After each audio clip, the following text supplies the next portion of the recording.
네, 안녕하세요. 반갑습니다. 시작은 하이, 끝은 하이, 하이에주 남민수입니다. 드디어 데이 20일 전기설비 기술 기준의 마지막 날, 그리고 전기기사 개념의 마지막 날이 됩니다. 여러분들 너무 수고 많으셨습니다. 제가 박수 쳐드릴게요. 네, 정말 수고 많으셨고요. 자, 이제 얼마 남지 않았습니다. 오늘 이제 전기설비 기술 기준 마지막 이 보너스 파트만 여러분들이 잘 잡으시면은 전기설비 기술 기준에서는요, 여러분들이 충분히 고득점이 나올 수가 있습니다. 우리가 이미 총칙과 전솔로에서 60점은 넘겼어요. 합격은 끝났습니다. 그럼 지금부터 보너스 점수 챙기러 가보도록 하겠습니다. 필수 개념 28 조합 옥내 배선 가보도록 하겠습니다. 그래서 지금부터는요, 우리가 이제 옥내 배선 파트입니다. 옥내. 말 그대로 집안의 배선에 대해서 배우겠다. 옥내 배선은요, 저합 옥내 배선, 고합 옥내 배선, 특고합 옥내 배선이 있습니다. 근데 특고합은 시험에 안 나온다라고 보시면 돼요. 그래서 여러분들은 저합 옥내 배선과 고합 옥내 배선에 대해서 배우면 된다. 근데 둘 중에서도요, 저합 옥내 배선이 압도적으로 많이 나옵니다. 그러니까 얘가 거의 95%가 저합 옥내 배선에서 나오는 거예요. 나머지 5%가 고합에서 나온다 라고 보시면 되겠습니다. 자, 여러분들이 공부하실 때도 저합 옥내 배선 위주로, 저도 설명드릴 때 저합 옥내 배선 위주로 설명을 드리도록 하겠습니다. 그럼 저합 옥내 배선 뭘 배우냐? 자, 여러가지 저합 옥내에서 사용하는 공사들에 대해서 배울 겁니다. 그럼 이 공사들에 대한 규정이 있겠죠. 그래서 그 규정들만 여러분들이 잘 정리하시면은 끝이 난다 라고 보시면 됩니다. 자, 그러면은 저합 옥내 배선의 첫 번째 규정, 금속 덕트 공사 가보도록 하겠습니다. 교재 보시면은 금속 덕트 공사에 대한 규정이 잘 정리가 되어 있습니다. 근데 여기서 1번부터 5번 내용 있죠. 이 내용은요, 이렇게 좀 필기를 해주세요. 저합 옥내 공사 공통 규정이다.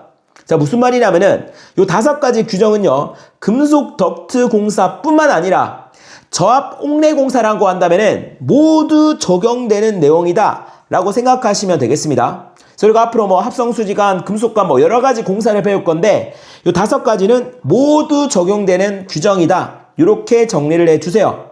그래서 제가 금속 덕트 공사가 지금 처음 공사 방법이죠. 그래서 여기에서는 요 5가지에 대해서 설명을 드립니다. 근데 이제 지금부터는 요거 다 생략할 거예요.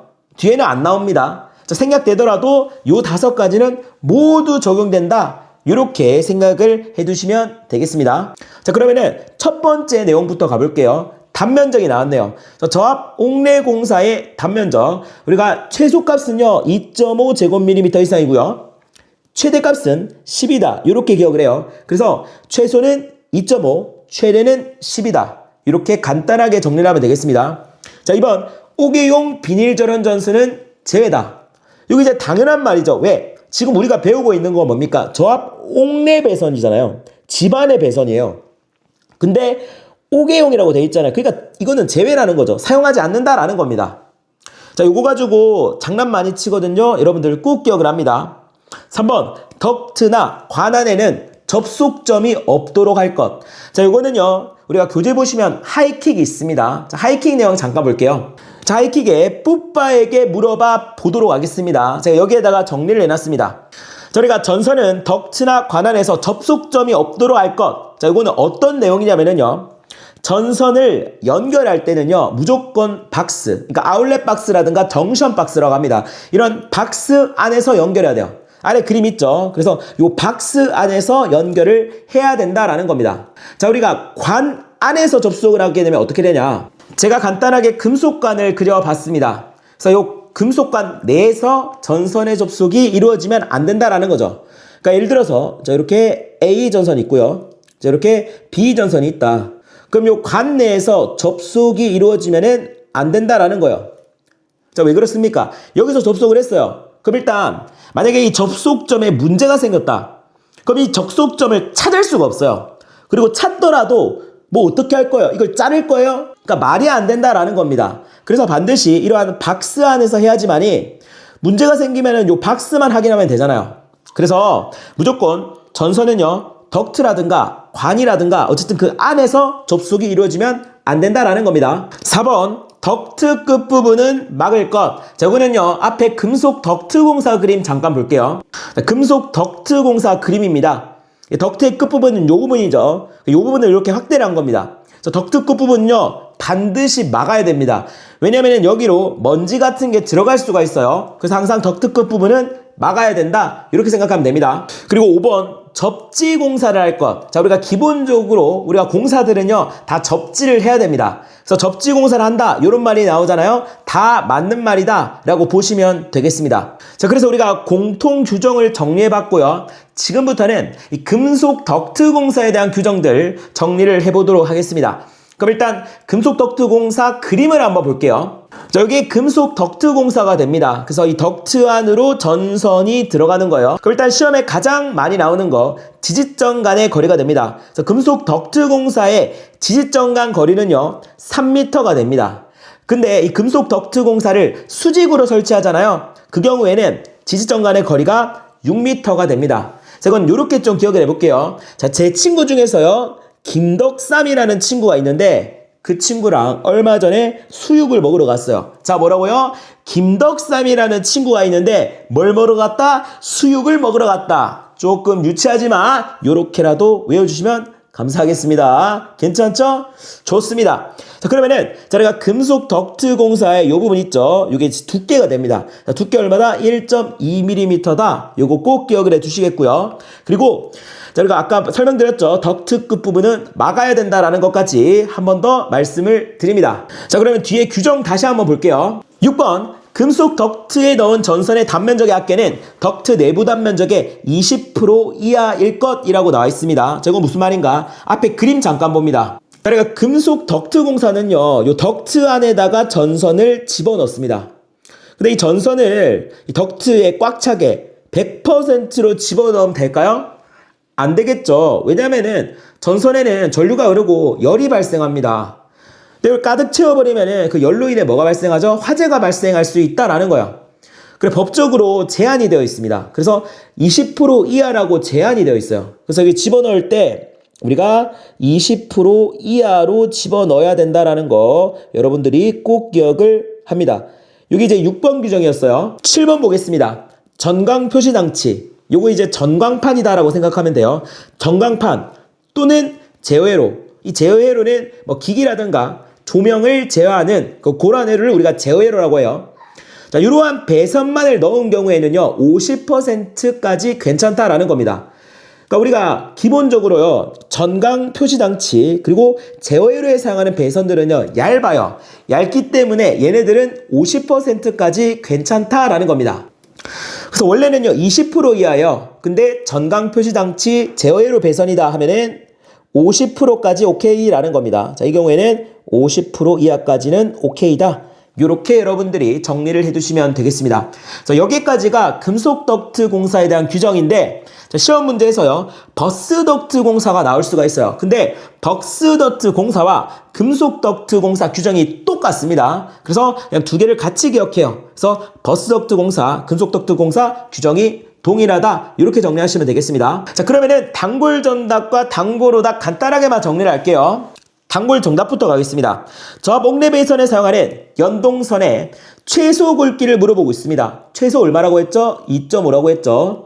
그 다음 내용. 플로우덕트 공사에 의한 저압 옥내 배선에 연선을 사용하지 않아도 되는 전선의 단면적의 최대를 물어보고 있죠. 최대. 최대는 얼마라고 했습니까? 10이라고 했죠. 이렇게 정리를 하시면 되겠습니다. 그럼 단골 오답 볼게요. 단골 오답 이렇게 나옵니다. 옥외용 비닐 전원 전선을 사용할 것. 틀렸죠. 우리가 옥내잖아요. 그래, 옥외는 못 쓴다라는 겁니다. 그래서 자, 이렇게만 정리하시면 됩니다. 하이킥 보도록 하겠습니다. 저기 전선 단면적 예배 규정이 있죠. 그래서 시험 문제에서 캡타일 케이블, 고무코드, 다심 케이블의 단면적을 물어본다. 무조건 0.75 제곱밀리미터가 됩니다. 제가 총칙 파트에서 캡타일 케이블 나오면 무조건 0.75 이렇게 설명을 드렸죠. 그 내용입니다. 그래서 이 세 가지를 같이 한번 암기를 해보도록 하겠습니다. 자, 어떻게 한 게 아니야? 캡코다. 뭐라고요? 캡코다. 자, 그러니까 캡코가 뭡니까? 한전을 우리가 뭐라고 하죠? 캡코라고 하죠. 그래서 이거를 좀 떠올려서 캡코다 하면서 캡코다 친구들은 무조건 0.75제곱밀리미터 이상이다. 자, 이 내용 꼭 기억합니다. 2번 합성수지관 공사입니다. 합성수지관 공사 지지점 간의 거리부터 가보도록 하겠습니다. 자, 여러분들 요 지지점 간의 거리 있잖아요. 요 공사별로 다 다릅니다. 근데 이거 시험에 잘 나오기 때문에 여러분들이 이거 잘 정리를 해주셔야 돼요. 합성수지관 공사 지지점 간의 거리 1.5m가 됩니다. 자, 이거 같이 한번 암기를 해볼게요. 잡자를 땁니다. 합 1, 5. 뭐라고요? 합 1, 5. 뭐라고요? 합 1, 5. 다 같이 합 1, 5. 자, 여러분들 외치고 있는 거 맞나요? 맞죠? 좋습니다. 자, 먹고 살기가 쉽잖아요. 그렇죠? 좋습니다. 이런 꼭 기억해 두시겠고요. 자, 그래서 이 합성수지관 공사는요, 접속을 합니다. 접속을 할 때 꽂아서 접속해요. 꽂은 접속이라고 하는데, 지금 보시면 그냥 꽂아버립니다. 자, 근데 꽂을 때 규정이 있어요. 예를 들어서 이 친구의 외경, 그러니까 직경이라고도 표현을 하죠. 직경이 D라고 하겠습니다. 자, 그럼 집어넣을 때는 이 직경의 1.2배만큼 집어넣어야 돼요. 그러니까 1.2D만큼 삽입을 해야 된다라는 겁니다. 근데 만약에 이제 접착제를 썼다. 그럼 접착제를 썼으니까 조금 덜 집어넣어도 되는 겁니다. 자, 그 경우에는 0.8배. 그러니까 직경의 0.8배, 0.8D만큼 집어넣으면 된다라는 겁니다. 자, 그런데 우리가 기본적으로 이 합성수지관 공사는요, 꽂음 접속을 하기 때문에 그냥 꽂기만 하면은 빠져버릴 위험이 있죠. 그래서 항상 얘는 커플링이다 라고 하는 친구와 같이 사용을 합니다. 그래서 이 커플링은요, 어떻게 하는 거예요? 이 꽂았을 때 빠지지 않도록 잡아주는 친구예요. 근데 우리가 이제 커플링, 그 말 그대로 여러분들 연인 사이 커플링이랑 똑같은 거예요. 우리가 커플링을 이제 구매하게 되면은 둘이가 헤어지기가 쉽지 않죠. 비유가 맞는지 모르겠는데 뭐 어쨌든 그런 거예요. 그래서 커플링을 사용하면은 빠지지 않는다. 이렇게 생각을 해두시면 되겠습니다. 네, 그래서 합성수지제 가요전선관, 이 합성수지제 가요전선관은요, 합성수지관 공사의 한 종류다라고 생각하면 됩니다. 그래서 재질이 합성수지이고 가요성이 있는 거죠. 그러니까 잘 구부려지는 전선관이다. 자, 얘도 그냥 합성수지관 공사다라고 해석하면 됩니다. 그러니까 얘 같은 경우도 상호간 직접 접속이 금지된다. 그러니까 직접 접속하면 안 되고 이런 커플링을 이용해야 된다라는 거 여러분들이 꼭 기억을 합니다. 3번 금속관 공사 보도록 하겠습니다. 그래서 우리가 금속관 공사에서는요, 요거 하나만 나옵니다. 절연 부싱의 사용 목적. 그럼 얘 목적이 뭐냐면은 우리가 금속관 공사 여기 끝부분을 보시게 되면은 여기 이제 절단면이라서 멀리서 보면 매끈해 보이는데 자세히 보면은요, 이렇게 뾰족뾰족합니다. 이 관 자체가 매끈하지 않다라는 거예요. 그럼 이 상태에서 전선을 집어넣습니다. 그러면은 전선 피복이 손상이 된다라는 거예요. 자, 이것을 막기 위해서 우리가 이렇게 캡을 씌우는 캡을 씌우는 거예요. 이게 바로 뭐가 되는 거예요? 자, 여기 나와 있는 절연 부싱이 되는 겁니다. 절연 부싱의 사용 목적은 뭡니까? 관의 단구에서, 단구는 뭐냐면은 이게 끝단자고 입구자거든요. 그래서 그냥 끝부분입니다. 끝부분에서 전선 피복의 손상을 방지하기 위함이다. 이렇게 정리하시면 되겠습니다. 4번 금속재 가요전선관 공사입니다. 그래서 얘네 이름에 답이 있죠. 가요성이 있다라는 겁니다. 그러니까 잘 구부려진다라는 거죠. 그러니까 예를 들어서 이거 뭐 전선관은 아닌데 여러분들 샤워할 때 샤워 호스 있죠. 그거 잘 구부려지죠. 그렇게 생긴 전선관이다 라고 생각하면 되겠습니다. 그래서 우리가 가요전선관 같은 경우는요, 1종과 2종이 있습니다. 자, 그런데 1종과 2종 중에서 2종을 사용한다 라고 보시면 돼요. 왜냐면은 1종보다 2종이 훨씬 더 안전하고 튼튼합니다. 자, 그림 봅니다. 좌측 1종, 우측이 2종입니다. 근데 2종이 조금 더 촘촘하죠. 그래서 2종이 더 튼튼하고 안전하다, 이렇게 생각하시면 돼요. 그래서 가요전선관은 2종 금속재 가요전선관입니다. 자, 그런데 우리가 1종을 쓸 수도 있어요. 언제 쓰냐면은 점검할 수 있는 은폐된 장소에는 1종 가요전선관을 사용할 수 있다. 자, 그러니까 은폐되더라도 점검만 가능하다면은 우리가 이제 1종 가요전선관을 항상 점검할 수 있으니까, 자, 이 경우에는 사용이 가능하다라는 겁니다. 자, 단고로 볼게요. 1종 금속재 가요전선관을 사용해야 된다. 틀렸죠? 2종이라고 했습니다. 점검할 수 없는 은폐된 장소에는 1종 전선관을 사용할 수 있다. 점검할 수 뭐요? 있는이자 있는. 자, 이런 거 잘 보셔야 됩니다. 그래서 자, 가요전선관은 이렇게 정리할게요. 네, 그 다음은요, 애자공사입니다. 애자공사는 여러분들 전주 한옥마을 이런 데 가시면 좀 잘 볼 수가 있습니다. 그래서 천장이라던가 벽에 원기둥 형태가 있어요. 이 원기둥 형태에 전선이 감겨진 게 있습니다. 그게 바로 애자공사예요. 저 그림 보시면은 여기 원기둥이 있죠. 원기둥에 전선이 감겨 있죠. 요런 게 애자공사가 됩니다. 그럼 애자공사의 지지점 거리 같이 가볼게요. 얘는요 2m가 됩니다. 그래서 앞자를 따서 A, 앞자를 따서 A, 앞자를 따서 A. 강사님 솔직히 암기분만에 귀찮은 거 아니야? 여러분들 귀찮은 게 아닙니다. 자, 앞자를 딴 거예요 그냥 A. 자, 여러분들이 만들어 보세요. 저는 이제 톤으로 살린 거죠. A 하면서 2m 꼭 기억을 해 주시겠고요. 자, 그리고 전선 상호 간의 간격도 나옵니다. 그래서 애자공사를 했을 때 얘네들 전선 상호 간의 간격 몇 cm다? 6cm다. 꼭 기억을 해 주시겠고요. 자, 그리고 전선과 조형제 사이의 간격입니다. 이제 조형제 너무 많이 나왔죠? 뭐였습니까? 벽이에요. 그래서 전선과 벽, 그러니까 이 벽은 뭐 천장이 될 수도 있겠죠. 뭐 어찌됐건 전선과 벽 사이의 간격 2.5cm입니다.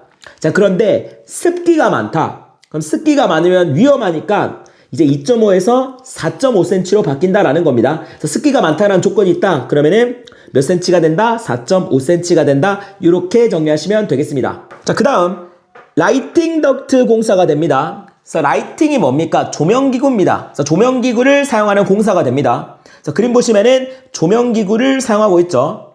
라이팅 덕트 공사 지지점 간의 거리는요 2m가 됩니다. 자, 이거 어떻게 기억하냐? 이팅 덕트 공사예요. 뭐라고요? 이팅 덕트 공사. 자, 그렇기 때문에 지지점 간의 거리 2m가 됩니다. 자, 그리고 한 가지 더. 이 라이팅 덕트 공사는요 조형제를 관통하여 시설하지 않습니다. 자, 그러니까 조형제가 뭡니까? 벽이죠. 그러니까 벽을 관통하여 시설하지 않는다라는 거예요. 쉽게 얘기하면은 벽을 뚫고 시설하지 않는다라는 거죠.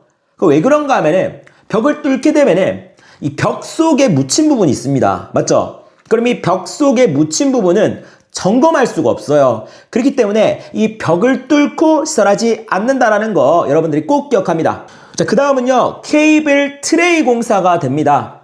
자, 여기서 트레이가 무슨 뜻입니까? 우리가 접시라던가 받침대를 트레이라고 합니다. 그래서 보시면은 요 케이블 트레이 공사인데 지금 보면은 뭐 사다리처럼 되어 있죠. 그래서 전선이 어떻게 시설되냐면은 요 사다리 위로 이렇게 시설이 됩니다. 그러니까 이 사다리가 마치 전선의 받침대, 접시 역할을 한다라고 해서 케이블 트레이 공사가 됩니다. 그래서 케이블 트레이 공사의 안전율이 시험에 나옵니다. 안전율 얼마입니까? 1.5 이상이다. 꼭 기억합니다. 그래서 제가 전솔로 마지막 파트에 안전율 정리해드렸죠. 그때 이 케이블 트레이에 대한 안전율도 같이 정리가 되어 있습니다. 그래서 1.5 꼭 기억을 해주시겠고, 자, 그리고 비금속재 케이블 트레이는요 난연성 재료의 것을 사용해야 됩니다. 그러니까 난연성, 불에 잘 안 탄다라는 거죠. 그래서 불에 강한 난연성 재료를 사용해야 됩니다. 자, 그런데 캡타이어 케이블은요 난연성 재료가 아닙니다. 자, 이게 무슨 말인가? 시험 문제 이렇게 나옵니다. 케이블 트레이 공사에 사용할 수 없는 케이블은 뭐가 됩니까? 캡타이어 케이블. 왜? 캡타이어 케이블은 난연성이 아니기 때문입니다. 그래서 이 정도 내용만 여러분들이 정리하시면 되겠습니다. 필수 개념 29, 나전선 사용이 가능한 경우입니다. 자, 우리가 기본적으로 저압 옥내에서는요 나전선을 일반적으로는 사용하지 않습니다. 왜? 나전선 너무 위험하잖아요. 그래서 일반적으로 사용하지 않는데 사용 가능한 경우가 있어요. 그래서 이 네 가지를 기억을 합니다. 애자 공사, 라이팅 덕트 공사, 버스 덕트 공사, 그리고 접촉 전선으로 사용할 때. 자, 여러분들 세부적인 내용은 몰라도 됩니다. 시험 문제는요 요 네 가지가 나올 거예요. 요 네 가지 이렇게 기억을 해보도록 하겠습니다. 제가 이제 버스 기사가 된 거예요. 근데 버스 기사가 됐는데 접촉사고가 난 거예요. 그래서 에라이 버스가 접촉사고 났네. 자, 뭐라고요? 에라이 버스가 접촉사고 났네. 뭐라고요? 에라이 버스가 접촉사고 났네. 자, 이렇게 하시면서 네 가지를 꼭 기억해 두시고, 그리고 접촉전선에 대해서 제가 간단하게만 설명을 해드리면은 저걸 여러분들이 다 보셨습니다. 어렸을 때 다 봤어요. 여러분들 에버랜드 이런 데 가면 뭐 있습니까? 막 범퍼카 있지 않습니까? 범퍼카가 이렇게 있죠. 그 범퍼카 보면은 이 천장이랑 전선이 연결되어 있어요. 근데 천장 보면은 얘가 움직일 때마다 불꽃이 튑니다. 불꽃이. 그러니까 이 부분이 뭐예요? 나전선으로 된 접촉전선이야. 자, 이걸 좀 떠올리시면은 접촉전선은 나전선 사용 가능하구나. 자, 이렇게 갈 수가 있다라는 겁니다. 필수 개념 30, 고압 옥내 배선입니다. 그래서 우리가 저압 옥내 배선은 끝났어요. 그래서 고압 옥내 배선만 보도록 하겠다. 근데 고압 옥내 배선은 시험에 거의 안 나온다라고 했습니다. 얘밖에 안 나요. 고압 옥내 배선 공사 방법 3가지 요거밖에 안 나옵니다. 아, 강사님 그래도 고압 옥내 배선인데 에케 그거밖에 안 나옵니까? 아, 그렇다니까요. 에케 그거밖에 안 나옵니까? 아, 진짜라니까요. 에케 그거밖에 안 나옵니까? 강사님 왜 그러시는 거예요? 자, 가보도록 하겠습니다. 에케 그거밖에 안 나옵니까? 에케 그거밖에 안 나옵니까? 하면서 에케케 해주셔가지고 애자공사, 케이블공사, 케이블 트레이 공사입니다. 그래서 고압 옥내 공사 방법 3가지 꼭 기억을 합니다. 필수 개념 31 옥내 배선과 약전류 전선, 수관, 가스관과의 간격입니다. 그러니까 저압 옥내 배선과 얘네들의 간격은 10cm, 고압 옥내 배선은 15cm, 특고압은요 60cm가 됩니다. 그리고 나전선을 썼다 그러면은 30cm가 됩니다. 그래서 요 4가지를 다 기억하시면 좋겠지만 제가 일단 찝어드릴게요. 뭘 찝어드리냐? 자, 기출 분석을 해보니까 과거 PBT에서 딱 한 번 고압이 출제된 적 있어요. 근데 특고압은 출제된 적 없는 것으로 보이며, 근데 최근 CBT를 분석하니까 CBT에서는요 저압이랑 나전선이 정말 많이 나왔어요. 자, 일단 요 2개만 기억을 합니다. 자, 어떻게 기억하냐? 자, 제가 지금부터 전화를 할 겁니다. 근데 1산이 아니라 1,3회. 자, 뭐라고요? 전화를 할 겁니다. 1산이 아니라 1,3회. 이렇게 외워주시면 되겠습니다. 그래서 저압은 10cm, 나전선은 30cm. 이렇게 기억을 하세요. 필수 개념 32 대지전압, 사용전압입니다. 자, 이것도 시험 문제 정말 많이 나옵니다. 일단 대지전압부터 볼게요. 대지전압은요 별말 없잖아요. 그러면은 90%가 답이 뭐예요? 300V라는 거 꼭 기억을 해주세요.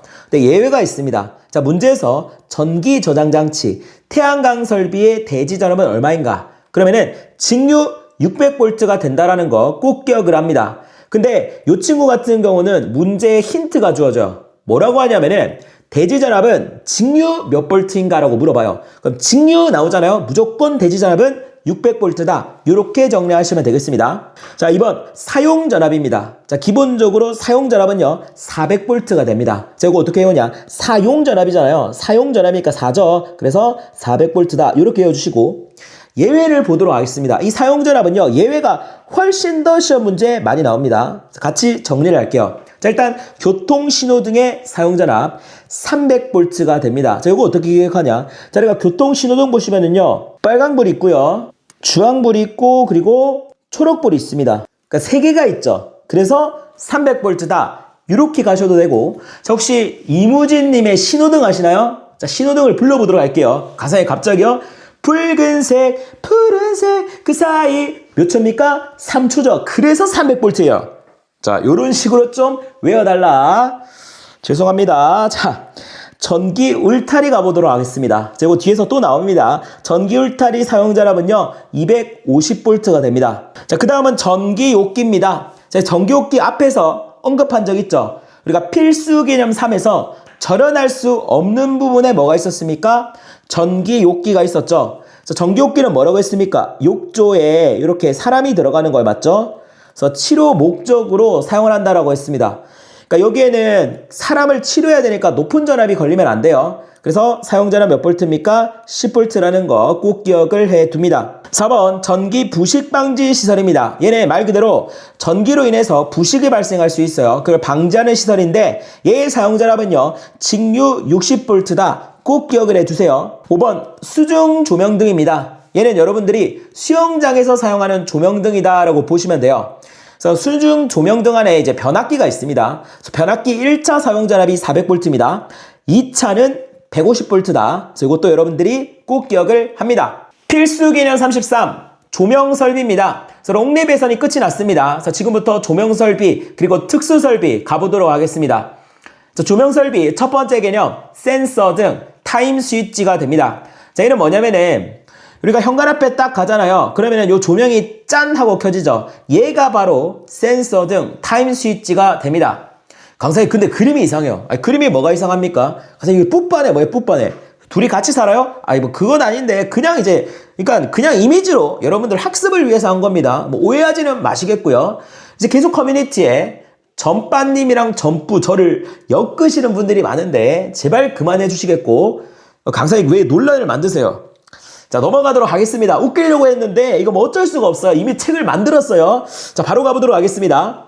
자, 요 센서 등 같은 경우는요, 일단 관광 숙박업 객실의 입구 등이다 하면 1분 이내 소등되어야 됩니다. 자, 근데 일반 주택 아파트다 그러면은 3분 이내 소등되어야 된다. 이건 이렇게 생각하면 돼요. 우리가 숙박을 한다라는 거는 놀러 갔을 때죠. 그 놀러 갔을 때 있어봤자 뭐 1박 2일, 2박 3일 짧게 있다 오잖아요. 그러니까 1분이고, 근데 우리가 아파트, 주택 이런 데는 우리가 사는 곳이죠. 오래 살기 때문에 3분이다. 이렇게 암기하시고 가면 되겠습니다. 자, 그 다음은요, 네온 방전등입니다. 요 네온 방전등이 뭐냐면은 네온 사인이다 생각하시면 됩니다.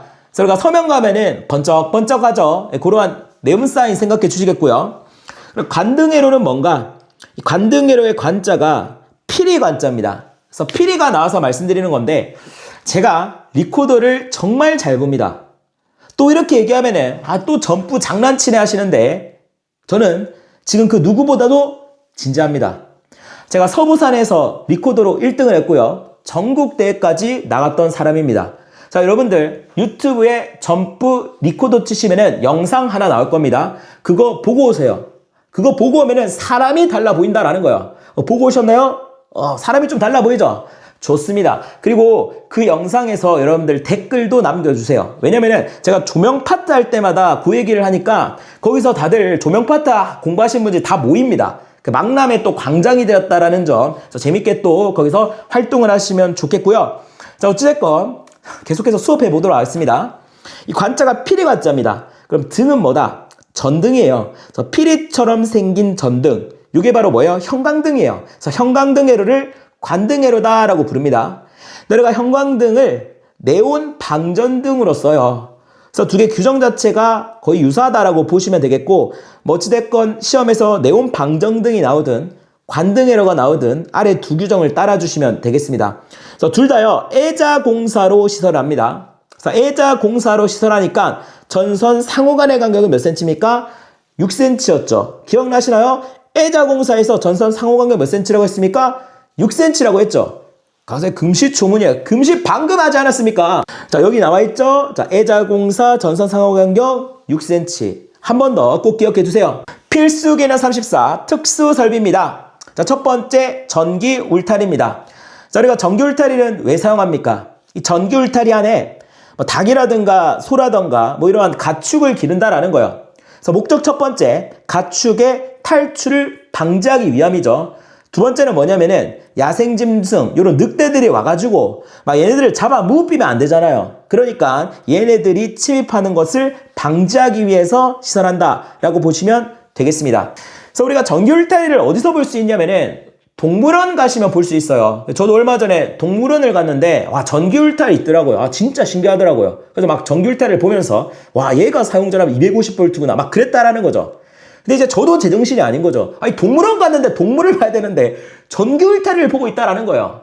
제정신이 아니라는 점. 자, 그런데 여러분들도 시험 끝날 때까지는 저랑 같이 제정신이 아니어야 돼요. 그런 식으로 공부를 해야지 어쨌든 합격에 가까워진다라는 겁니다. 제가 뭐라고 했습니까? 전기 울타리 사용자는 몇 볼트라고요? 250V라고요.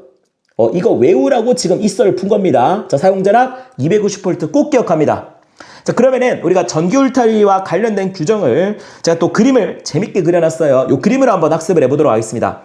자, 일단 첫 번째, 지금 이 나무가 있죠. 이 나무를 법규에서는 이제 수목이다라고 표현을 합니다. 그래서 수목과 전선 사이의 간격은 30cm 이상이어야 됩니다. 자, 그리고 여기 기둥이 있죠. 나무 기둥이 있습니다. 그러면 확대를 했어요. 이 나무 기둥이랑 전선이 있죠. 그래서 나무 기둥과 전선 사이는요, 2.5cm 이상 이격해야 된다라는 거. 그리고 그림 보시면은요, 인삼이 있죠. 그러니까 이게 인삼밭이에요. 인삼밭. 자, 그래서 이렇게 기억합니다. 전기 울타리 전선의 인장 강도는요, 1.38. 인삼밭이요. 뭐라고요? 인삼밭 하면서 1.48. 어이가 없겠지만 여러분들 외우셨죠? 네, 이렇게 기억을 해두시면 되겠습니다. 총 정리를 해볼게요. 자, 일단 전기 울타리 사용자랍 250V가 되겠고요. 전선 인장 강도 뭐라고 했습니까? 인삼밥 생각하시면서 1.38kN 꼭 기억을 합니다. 그리고 전선의 지름은요 2mm 이상이 됩니다. 그리고 전선과 이를 지지하는 기둥 사이 간격 얼마라고 했습니까? 2.5cm라고 했죠. 그래서 전선과 수목과의 간격은 30cm다라고 정리를 해드렸습니다. 자, 5번 가볼게요. 전기 울타리의 접지 전극과 다른 접지 계통의 접지 전극의 거리. 그러니까 포인트는 뭡니까? 접지 전극과 접지 전극의 거리는요 2m 이상이 된다라는 거 여러분들이 꼭 기억합니다. 자, 지금 이렇게 볼드 처리된 거 있죠? 최근 CBT에 정말 많이 나왔습니다. 자, 특히나 단독으로 등장하는 거 인삼바 단독으로 등장합니다. 접지 전극과 접지 전극의 거리 2m 이상 이것도 단독으로 등장해요. 자, 이 수치 꼭 기억합니다. 네, 그 다음은요 전기 온상입니다. 이 전기 온상은 뭐냐면은 전기 열선으로 흙이나 공간을 따뜻하게 해서 식물을 키우는 시설이 됩니다. 그림 보시면은 뭔지 아실 겁니다. 전기 온상의 발열선은요 그 온도가 80도를 넘지 않도록 시설해야 됩니다. 그래서 이 80도 여러분들이 꼭 기억을 합니다. 3번 놀이용 전차입니다. 저희가 과거에는요 유이용 전차다라고 했어요. 얘는 뭐냐면은 놀이공원에서 재미를 위해 사람을 태우고 운행하는 전기식 열차입니다. 그림 보시면은 느낌이 오시죠?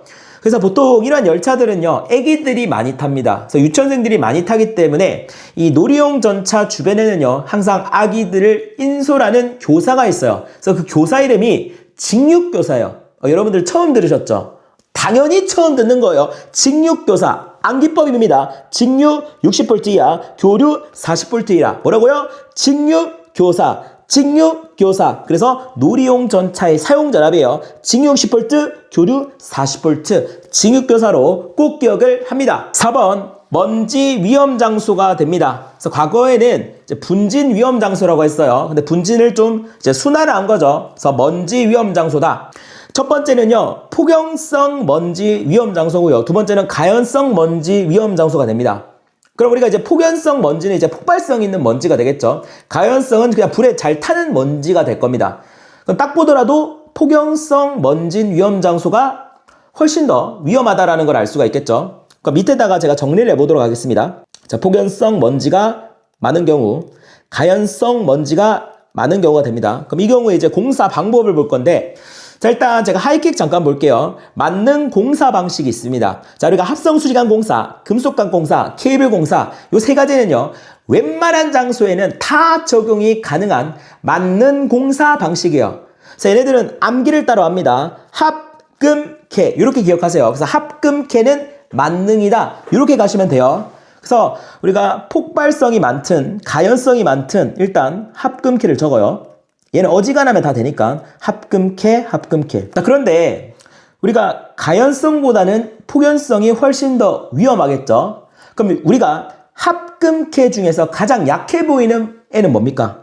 합성수지가 아니죠. 뭔가 플라스틱 같고 얘가 제일 약하다라는 거예요. 그래서 우리가 폭발성 분진에는요 합성수지관은 사용 못합니다. 그래서 금속관 공사, 케이블 공사 사용 가능하고요. 가연성 분진 같은 경우는 합금캐 다 사용이 가능하다. 그래서 이렇게 여러분들이 암기를 해주세요. 필수 개념 35 고압용, 특고압용 기계기구의 시설입니다. 그래서 우리가 이제 조명 설비, 특수 설비도 끝났고요. 지금부터는 저압고압, 특고압 전기 설비에 대해서 정리를 해보도록 하겠습니다. 자, 그러면은 우리가 이제 고압용, 특고압용 기계기구를 시설할 때 규정들을 정리를 할게요. 자, 일단 첫 번째 고압용 기계기구의 시설 보도록 하겠습니다.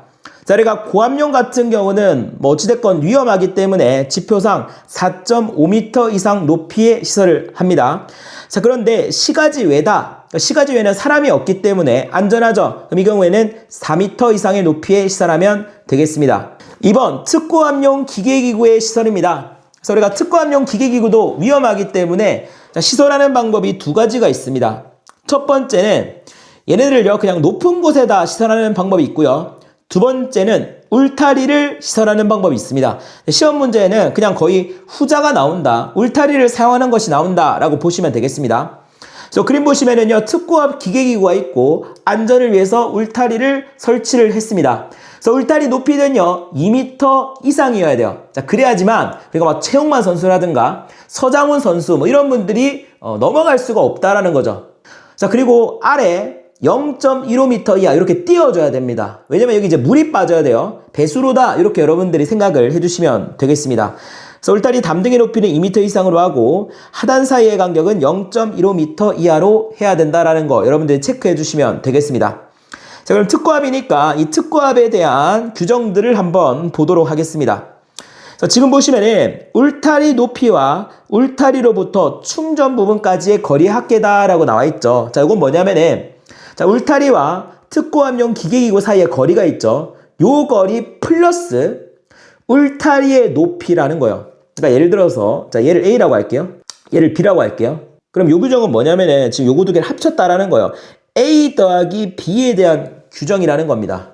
그리고 또는 지표상 높이. 그러니까 이 지표상 높이는 그냥 높은 곳에 시설할 때의 규정도 요 규정을 따르면 된다라는 거예요. 자, 그럼 같이 가보도록 하겠습니다. 자, 우리가 35kV 이하일 때는요 5m입니다. 그러니까 A 더하기 B가 얼마라는 거예요? 5m가 되어야 된다 이 말이 되는 겁니다. 자, 그 다음 160kV가 나왔어요. 그래서 160kV를 기준으로 자, 우리가 160kV 이하다 하면은 몇 미터입니까? 6m가 된다라는 거예요. 자, 160kV 이하에서는 A 더하기 B가 얼마다? 6m다. 그러면은 160kV를 초과하는 순간 6보다는 커야겠죠. 그럼 6은 짝수니까 0.1N이 더해지는 거죠. 그래서 자, 이렇게 여러분들이 기억을 해두시면 되는데 자, 이거 익숙하죠? 자, 우리가 전설로 처음 시작할 때 가공전선의 높이 할 때 이 규정이 똑같습니다. 그래서 그 규정을 생각하셔가지고 같이 암기하시면은 쉽게 갈 수가 있겠네요. 필수 개념 36 피레기의 시설 가보도록 하겠습니다. 그래서 피레기 시설 장소가 4가지가 있습니다. 그래서 이 4가지를 여러분들이 기억을 하시면 좋겠는데 필기 때는 정확하게 기억하지 마시고 좀 느낌만 가져가 주시면은 그걸로도 충분합니다. 물론 실기 가시면은 요 4개를 싸그리 다 외워야 돼요. 근데 필기 때는 살짝 인사 정도 하면 되겠습니다. 그래서 이거를 여러분들이 외우면은 끝도 없고 제가 팁을 알려드리면은 요거는 전력 계통만 이해하시면 쉽게 갈 수가 있어요. 전력 계통이 뭐라고 했습니까? 발전소에서 만들어진 전기가 우리 집까지 오는 전 과정을 전력 계통이라고 했죠. 그 전력 계통을 한번 제가 보도록 하겠습니다. 자, 일단 발전소에서 전기가 만들어집니다. 그럼 이 전기를 송전을 할 겁니다. 그럼 변전소를 지나게 될 거예요. 그 변전소에서 이 송전 전압이 너무 높으니까 이 송전 전압을 어떻게 합니까? 강압을 합니다. 떨어뜨린다라는 거예요. 자, 떨어뜨린 다음에 배전용 변압기로 갑니다. 그래서 줄여서 배변이라고 할게요. 줄이니까 이상한데 뭐 이미 필기했으니까 그냥 넘어갈게요. 배변으로 갑니다. 배전용 변압기로 갑니다. 배전용 변압기에서 이제 우리 집으로 이제 배분을 해야 되겠죠. 죄송합니다. 전기를 배분을 해야 된다라는 겁니다. 그래서 우리 집을 뭐라고 합니까? 수용가라고 해요. 수용가. 그래서 수용가가 뭐냐면은 쓸용 집가자입니다. 그래서 전기를 사용하는 집을 뭐라고 한다? 수용가라고 합니다. 그래서 우리가 보통 이제 아파트에 많이 살죠. 근데 우리가 아파트 전기실이 어디에 있냐면은 지하에 있어요.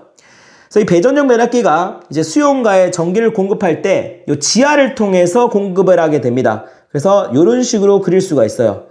이게 바로 이제 전력 계통이 되는 겁니다. 그럼 피레기가 어디에 있냐? 이 전력 계통의 길목에 다 있습니다. 이런 식으로 여러분들이 외워주시면 돼요. 어렵지 않죠? 그래서 별표가 전부 다 피레기의 위치가 됩니다. 맞는지 한번 확인해 볼게요. 1번 발전소, 변전소 또는 이에 준하는 장소, 가공전선 인입구 및 인출구입니다. 그래서 발전소, 변전소, 인입구 및 인출구가 되는 것이죠. 자, 특고압용 가공전선로에 접속하는 배전용 변압기 고압 및 특고압 측입니다. 그래서 고압 및 특고압 측이니까 1차 측을 얘기하는 거예요. 요즘에는 특고압인데 과거에는 이제 고압이었습니다. 자, 세 번째 가공전선과 지중전선로가 접속되는 것. 저희가 지금 지하실로 내려가야 되니까 이 부분이 뭐가 되는 겁니까? 가공전선과 지중전선이 접속되는 곳이겠죠. 그럼 여기도 피레기를 시설해야 되겠고요. 4번 고압 및 특고압 가공전선으로부터 공급을 받는 이 수용장소의 인입구죠. 여기에도 피레기를 시설해야 된다. 그래서 이 그림만 여러분들이 그리시면은 이 4가지를 기억할 수가 있을 겁니다. 근데 필기에서는 어렵게 등장 안 합니다. 이렇게 등장해요. 고압 및 특고압 가공전선로로부터 공급받는 수용장소 인입구 또는 이와 근접한 곳에 설치하여야 하는 것은 자, 우리가 수용장소 인입구에 설치해야 되는 건 뭡니까? 피레기죠. 이렇게밖에 안 나옵니다. 이 정도만 여러분들이 정리를 해주세요. 필수 기능 37 안전을 위한 보호입니다. 자, 첫 번째 배선 차단기의 부동작 전류, 동작 전류입니다. 자, 그리고 배선 차단기는요 종류가 2가지가 있습니다. 산업용 배선 차단기, 주택용 배선 차단기가 있어요. 그래서 우리가 산업용 배선 차단기의 부동작 전류는요 전격 전류의 1.05배가 되겠고요. 동작 전류는 전격 전류의 1.3배, 주택용 같은 경우는 부동작 전류 1.13배, 동작 전류 1.45배가 됩니다. 그럼 부동작 전류, 동작 전류가 뭔가 제가 주택용 배선 차단기로 설명을 드릴게요. 자, 만약에 전격 전류의 1.13배가 흘렀다. 그러면 동작하면 안 된다라는 의미입니다. 동작 전류는 뭐냐? 전격 전류의 1.45배가 흘렀다. 그러면은 동작하라. 요런 의미가 된다라는 거예요. 뭐 어렵지 않죠? 결론적으로는 요 수치를 여러분들이 외워주셔야 된다라는 겁니다. 그럼 같이 한번 가보도록 할게요. 자, 여러분들 혹시 산의 주인을 뭐라고 합니까? 산주라고 해요, 산주. 산의 주인은 산주가 됩니다. 자, 지금부터 이제 산주한테 전화를 할 건데요. 이 산주분이요, 대구 사람인 거예요. 그래서 대구 지역번호 어떻게 됩니까? 지역번호 뭐죠? 053이에요, 053. 그래서 053에 12345로 전화를 걸 겁니다. 여기서 2는 없애주세요. 자, 같이 가볼게요. 자, 우리가 산업용 배선 차단기는요, 부동작 전류 1.05, 동작 전류 1.3이 되는 겁니다. 주택용 배선 차단기는요, 부동작 전류 1.13, 동작 전류 1.45가 됩니다. 깔끔하죠? 그래서 자, 이렇게 여러분들이 이 수치를 외워주시면 되겠습니다. 근데 CBT에서는요, 요 1.45만 나왔어요. 그래서 우리가 주택용 배선 차단기 동작 전류는 1.45배다 꼭 기억을 합니다. 자, 그 다음 내용 보겠습니다. 순시 트립에 따른 구분이다 라고 되어 있고, 주택용 배선 차단기가 나왔죠. 그래서 우리가 주택용 배선 차단기 같은 경우는 이 차단기 유형이요, 세 가지가 있습니다. 그래서 B형, C형, D형이 있고, 순시 트립 범위라는 게 있어요. 그러니까 이 순시 트립은 즉시, 이 트립은 동작한다라는 겁니다. 그래서 즉시 동작하는 범위가 있어요. 근데 결론만 말씀드리면 그냥 이 표를 외워주시면 되겠습니다. 그래서 같이 한번 외워보도록 할게요. 일단 차단기 유형. 우리가 A, B, C, D인데 A는 없애고 B, C, D 적어주면 되죠. 자, B, C, D 이렇게 적습니다. 자, 그리고 나서 이제 순시 트립 범위는 어떻게 해오냐? 자, 일단 요 B를 보시면은 여기 숫자 3이 들어가 있어요. 맞죠? 그래서 스타트는 3입니다. 그래서 3에서 5가 되는 거예요. 5가 되는 겁니다.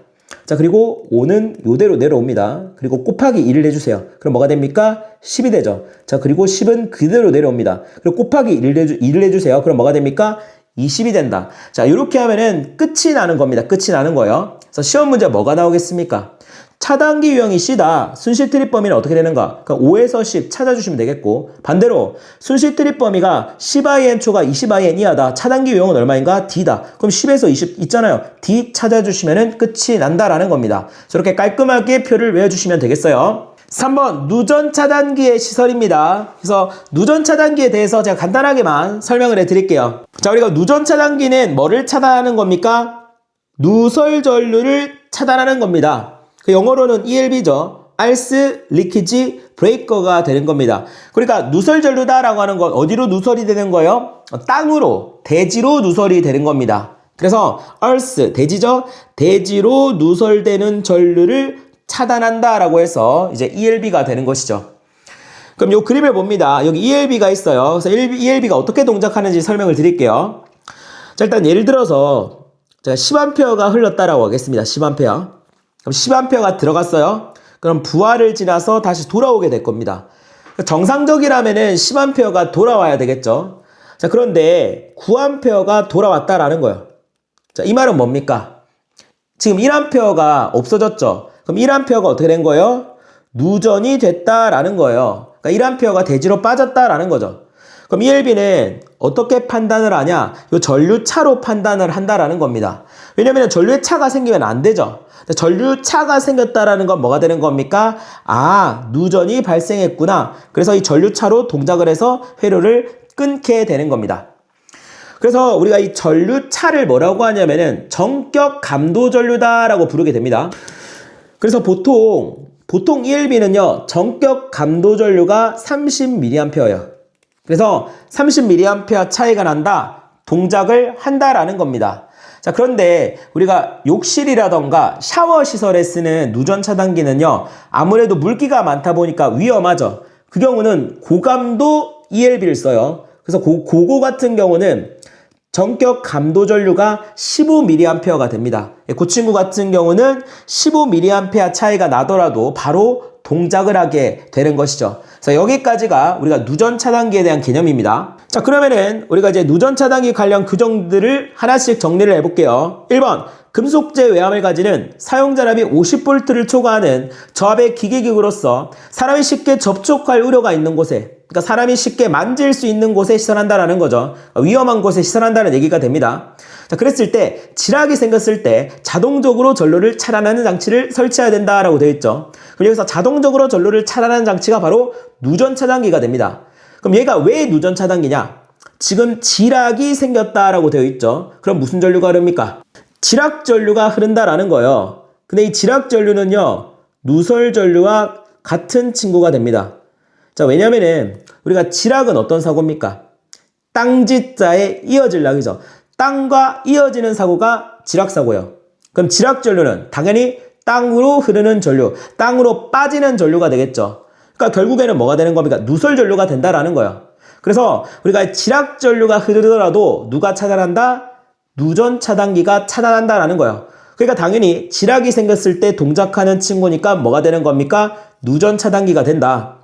그럼 시험 문제 뭐가 나옵니까? 50V가 나오겠죠. 그래서 여러분들이 이 규정은 이렇게 기억합니다. 그냥 50V를 초과하는 기계기구는요, 누전 차단기를 시설을 해야 된다. 이렇게 생각하시면 돼요. 그래서 포인트는 뭡니까? 50V를 초과한다. 꼭 기억합니다. 2번 보겠습니다. 욕조나 샤워 시설이 있는 욕실 또는 화장실 등 인체가 물에 젖어 있는 상태에서 전기를 사용하는 장소에 콘센트를 시설하는 경우 누전 차단기는요, 전격 감도 전류 뭐라고 했습니까? 자, 원래는 30mA인데 욕조, 샤워 시설 이렇게 물기가 많은 곳은 위험하기 때문에 고감도 누전 차단기를 쓴다라고 했죠. 자, 전격 감도 전류는요 15mA 이하다. 꼭 기억을 해두시겠고, 그리고 동작 시간은 0.03초 이하로 동작을 합니다. 그리고 전류 동작형을 사용하죠. 앞서 말씀드렸지만 ELB는 전류차에 의해 동작합니다. 전류로 동작하는 거죠. 그래서 전류 동작형을 사용한다. 자, 시험 문제에서는요, 이 전격감도 전류 15mA 이하가 나왔습니다. 그래서 볼드 처리한 거 위주로 봐주시면 돼요. 3번입니다.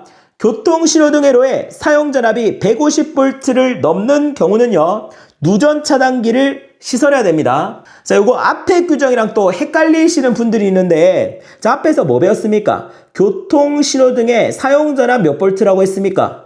제가 노래까지 불려드렸잖아요. 뭐라고 했어요?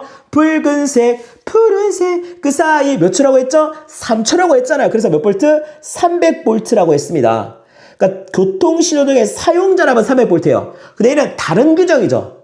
그러니까 교통신호등 사용전압이 150볼트를 넘으면 누전 차단기를 시설해야 된다라는 거예요. 그러니까 완전히 다른 규정이라는 거 여러분들이 잘 구별해가지고 기억을 합니다. 4번. 자, 4번 별표칩니다. 4번. 이게 최근 CBT에 정말 많이 나오고 있어요. 일반적으로 사용되며 일반인이 사용하는 전격 전류 20A 이하 콘센트는요, 반드시 누전 차단기에 의한 추가적인 보호를 해야 된다라고 되어 있어요. 이건 뭐냐면은 지금 여러분들 집에 있는 콘센트는요, 전부 다 20A 이하입니다. 그러니까 20A 이하 콘센트들은 그냥 일반인들이 쓰는 콘센트들이에요. 그러니까 일반인들이 쓰니까 전문가가 아니잖아요. 그러니까 위험하기 때문에 항상 누전 차단기를 써야 된다. 요 말이 되는 겁니다. 그러니까 20A보다 커버리면은 요거 전문가들이 쓰는 거예요. 그래서 여러분들이 요 20A 이하 콘센트, 그러니까 우리 집에 있는 게 전부 다 20A 이하다. 그러니까 누전 차단기를 써야겠다. 이렇게 기억합니다. 시험 문제 뭘 물어봅니까? 20A를 물어보게 될 겁니다. 자, 그 다음은요, 포장 퓨즈와 비포장 퓨즈가 됩니다. 자, 요 표를 같이 한번 기억해 볼게요. 자, 일단 포장 퓨즈 같은 경우는요, 전격 전류의 1.3배 전류에 견뎌야 됩니다. 비포장 퓨즈는요, 전격 전류의 1.25배의 전류에 견뎌야 됩니다. 용단 조건 볼게요. 포장 퓨즈 같은 경우는 전격 전류의 2배 전류가 흐르면은 2시간 안에 용단이 돼야 돼요. 비포장 같은 경우는요, 전격 전류의 2배 전류가 흐르잖아요. 그럼 2분 안에 용단이 돼야 된다. 그러니까 이걸 암기하면 됩니다. 자, 암기 어떻게 하냐? 이렇게 갑니다. 포장이에요. 포장 두 글자죠. 그럼 1.3도 두 글자입니다. 자, 비포장 세 글자죠. 그리고 얘도 세 글자가 됩니다. 그래서 1.3, 1.25 좀 외워주시겠고요. 자, 용단 조건 가보도록 하겠습니다. 어렵지 않아요. 2배의 전류로 2시간 안에 2배의 전류로 2분하네. 숫자 2만 기억하시면 된다라는 겁니다. 그럼 일단 둘 다 이제 2배의 전류라는 건 알 수가 있겠고, 포장 퓨즈는요, 아무래도 포장이 되어 있잖아요. 그 튼튼합니다. 조금 더 오래 버틸 수가 있죠. 그래서 2시간. 비포장은 포장이 안 되어 있죠. 그래서 오래 못 버틴다. 그렇게 해서 2분이구나. 이런 식으로 해주셔가지고 요 표를 기억해 주시면 되겠습니다. 5번, 분기회로의 보호장치입니다. 자, 얘는 뭐냐면은 분기회로의 보호장치는 분기회로의 분기점으로부터 3m까지 이동하여 설치할 수 있다라고 되어 있죠. 그래서 그림 보시면은요, 이게 이제 메인선입니다. 그럼 메인선에 분기되어 있죠. 이게 이제 분기회로가 되는 겁니다. 그럼 이 분기회로에 뭐가 있습니까? 보호장치가 있다라는 겁니다. 이 보호장치는 이 분기점으로부터 3m까지 이동하여 설치할 수 있다라는 겁니다. 시험 문제 뭐가 나오겠습니까? 3m. 꼭 기억을 합니다. 6번. 전동기 과부하 보호장치 생략 조건이 됩니다. 그러니까 기본적으로 이 전동기 같은 경우는 과부하가 생겼다라는 건 과전류가 흐르겠죠. 그럼 과전류를 차단하는, 우리가 뭐 과전류 차단기라던가 이런 보호장치들이 필요합니다. 이러한 보호장치들을 생략할 수 있는 조건이 4가지가 있습니다. 같이 한번 가보도록 할게요. 자, 1번. 전격 출력이 0.2kW 이하의 전동기입니다. 저희가 0.2kW다라고 하면은 200W입니다. 자, 여러분들 집에서 쓰고 있는 헤어드라이기 몇 kW인지 아십니까? 2kW. 2000W라는 겁니다. 그럼 얘보다 지금 몇 배입니까? 10배요, 10배. 그러면은 0.2kW는 엄청 소용량 중에서도 소용량의 전동기예요. 그렇기 때문에 얘 같은 경우는 과부하가 생기더라도 크게 문제가 발생하지 않습니다. 그래서 얘 같은 경우는 과부하 보호 장치를 생각할 수 있다. 자, 2번 보겠습니다. 단상 전동기로서 그 전원 측 전로에 시설하는 과전류 차단기의 전격 전류가 16A. 그래서 과전류 차단기의 전격 전류는 16A 이하고요. 배선 차단기 다음에는 20A 이하가 됩니다. 그래서 지금 과전류 차단기와 배선 차단기가 설치되어 있습니다. 이미 설치되어 있기 때문에 뭐 추가로 또 과부하 보호 장치를 설치할 필요가 없다. 이렇게 생각하시면 되겠습니다. 자, 3번, 4번은 뭐 별거 없어요. 읽으면 당연한 얘기입니다. 전동기를 운전 중 상시 취급자가 감시할 수 있는 위치에 시설한다. 그러니까 상시 취급자 항상 옆에 누가 있으니까 이 경우는 안전하다라는 거예요. 그렇기 때문에 과부하 보호 장치를 생각해도 된다. 4번, 전동기 구조나 부하의 성질 여부와 전동기가 손상될 수 있는 과전류가 생길 우려가 없다. 과전류가 생길 우려가 없으니까 당연히 과부하 보호 장치를 생각해도 되겠죠. 자, 그럼 시험 문제 뭐가 나옵니까? 우리가 3번, 4번 가지고는 장난치기가 어렵습니다. 맞죠? 자, 무조건 1번, 2번의 수치 가지고 장난을 칩니다. 그래서 여러분들이 이 수치를 잘 기억해달라. 0.2kW. 자, 이 친구는 과전류 차단기는 16A 이하, 배선 차단기는 20A 이하. 이렇게만 좀 정리를 해둡니다. 7번, 저압 옥내전로 개폐기 생략 조건입니다. 그래서 우리가 원래 저압 옥내전로는요, 개폐기를 시설을 해야 됩니다. 자, 그런데 생략할 수 있다라는 거죠. 언제 생략할 수 있나? 지금 보시면은 400V 이하 옥내전로에서 다른 옥내전로에 접속하는 길이가 15m 이하다. 그러면은 개폐기를 생략할 수 있습니다. 그럼 이거 기출킹 문제만 풀 줄 알면 끝이 나는 거예요. 같이 가볼게요. 저압 옥내전로 인입구에 가까운 곳으로서 쉽게 개폐할 수 있는 곳에 원래라면은요, 개폐기를 시설해야 됩니다. 자, 근데 그러나 사용자랍이 400V 이하인 옥내전로로서 다른 옥내전로에 접속하는 길이가 몇 미터 이하면은 개폐기가 생략 가능합니까? 15m라고 했죠. 그래서 답은 1번이 되게 됩니다. 8번, 아크를 발생하는 기구의 시설입니다. 자, 여러분들 아크가 뭡니까? 이 아크는 불꽃이에요. 자, 여러분들 갑자기 불꽃이 확 튑니다. 뭐라고 합니까? 아크. 자, 뭐라고 합니까? 아크. 그래서 아크예요. 자, 죄송한 말씀 드리겠고, 어쨌든 불꽃이 뭡니까? 아크다. 이렇게 생각합니다. 그럼 규정을 볼게요. 고압용 또는 특고압용의 개폐기, 차단기, 피례기, 기타 이와 유사한 기구로서 동작 시에 아크가 생기는 것은, 그러니까 쉽게 얘기하면은 고압용, 특고압용의 어떤 기구인데 동작 시에 아크가 발생한다라는 거예요. 그럼 이런 친구들은 목재 벽이라든가 가연성 물체로부터 떨어뜨려야겠죠. 그러니까 얼만큼 떨어뜨려야 되냐? 일단 고압용은요 1m 이상, 특고압용은 2m 이상이 됩니다. 당연히 특고압용의 수치가 크겠죠. 자, 시험 문제에서는요 특고압용으로 출제가 됐습니다. 그래서 2m 꼭 기억을 합니다. 필수 기능 38, 발전소, 변전소, 개폐소 등의 전기 설비입니다. 자, 1번 특고압 전로의 상 및 접속 상태 표시 가보도록 하겠습니다. 자, 첫 번째 내용. 특가합 전로에는요, 그의 보기 쉬운 곳에 상별 표시를 해야 된다라고 되어 있습니다. 그럼 여기서 상별 표시가 뭐냐? 우리가 상이라고 하는 건 뭡니까? L1, L2, L3. 요게 바로 이제 상이 되는 거죠. 그래서 L1, L2, L3를 정확하게 표시를 해야 됩니다.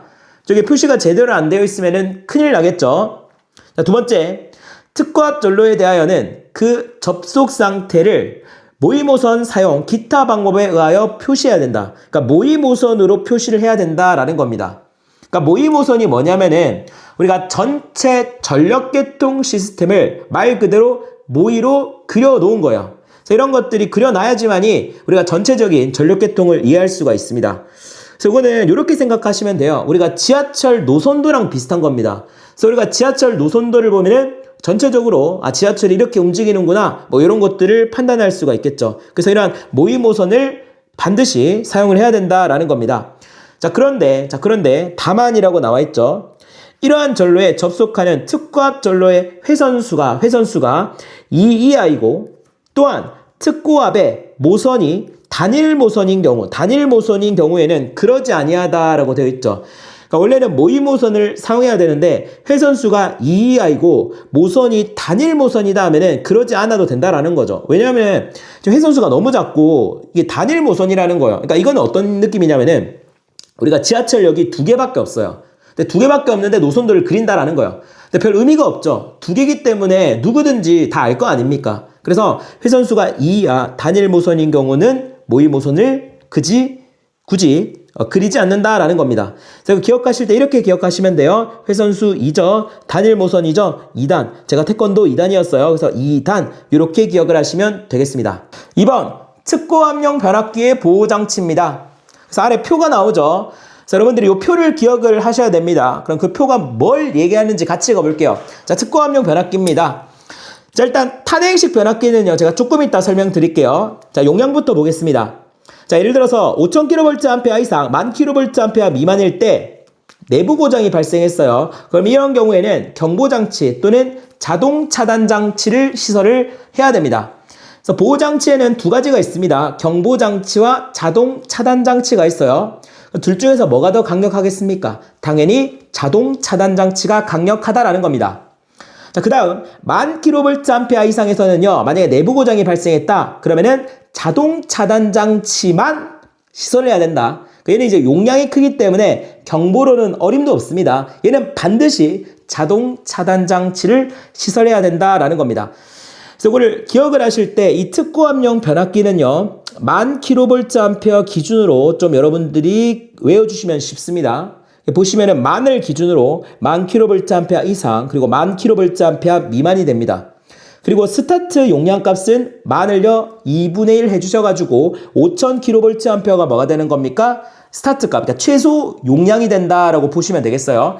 그래서 시험 문제 어떤 식으로 나오냐면은, 자, 일단 이 용량에 따른 보호장치만 물어봅니다. 왜냐면은 이 내부 고장은 동일하잖아요. 그럼 요거 가지고 안 물어보고 이 용량과 보호장치만 물어보는 거죠. 그러니까 이런 식으로 나옵니다. 예를 들어서 특고합용 변압기에 경보장치 또는 자동장치를 해야 하는 최소 용량은 뭐가 됩니까? 5,000kVA 이상이 된다라는 겁니다. 그러니까 5,000kVA가 되는 거죠. 그러면 또 이렇게 나와요. 경보 또는 자동 차단 장치를 시설해야 되는 용량의 범위 5,000kVA 이상 10,000kVA 미만이 되겠죠. 그리고 또 이렇게 나옵니다.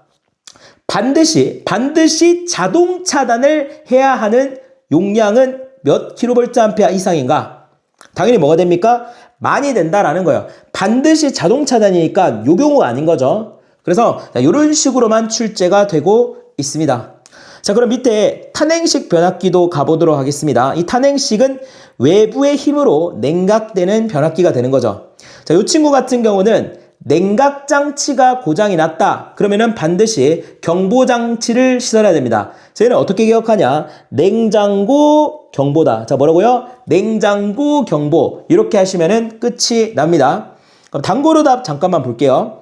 특고합용 변압기의 보호장치인 냉각장치에 고장이 생긴 경우 경보하는 장치를 반드시 하지 않아도 되는 경우, 그러니까 탄행식은 반드시 해야 됩니다. 탄행식이 아닌 경우죠. 그럼 뭐가 됩니까? 답이 잔행식이 된다라는 거예요. 잔행식은 뭐가 되는 겁니까? 얘는 자연스럽게 냉각이 되는 형태입니다. 얘는 외부에서 냉각이 되는 거예요. 완전히 다른 친구예요. 그래서 이렇게 나온다. 그럼 답은 뭐가 됩니까? 유입 잔행식이 됩니다. 3번 전력용 캐패시터 및 블로리액터 무효전력 보상장치의 보호장치 보도록 하겠습니다. 자, 우리가 전력용 캐패시터는 뭐한 친구입니까? 역률 개선이었죠. 블로리액터는 뭐였죠? 페넌트 현상 방지. 여러분들 전력공학 복습하는 거예요.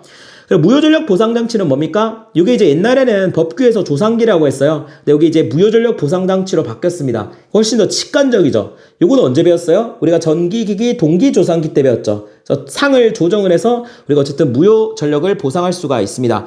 그럼 이 친구도 이제 기기와 용량, 고장내용 보호장치가 나와 있는데, 자, 이 친구 같은 경우는 암기하기가 매우 쉽습니다. 자, 일단 만약에 문제에서 전력용 캐패시터, 블로리액터, 무효전력 보상장치 또는 조상기의 용량을 물어봐요. 뭐 어떤 식으로든 용량을 물어봅니다. 그럼 무조건 답은 15,000이에요. 무조건 답은 15,000이다. 자, 왜 그런가 하면은 잘 보세요. 지금 용량 보시면은 얘는 500kVA 초과 15,000kVA 미만이죠. 그러니까 초과 미만이니까 요 수치는 해당이 안 되는 거예요. 그럼 얘는 물어볼 수가 없다라는 거죠. 그럼 물어보는 건 뭐밖에 없어요? 요 두 개밖에 없죠. 그러니까 뭐밖에 없어요? 15,000밖에 없다. 그럼 이 경우에는 그냥 무조건 15,000을 찍으시면은 답이 된다라는 겁니다. 자, 기출문제 다 풀어봤어요. 무조건 15,000이 됩니다.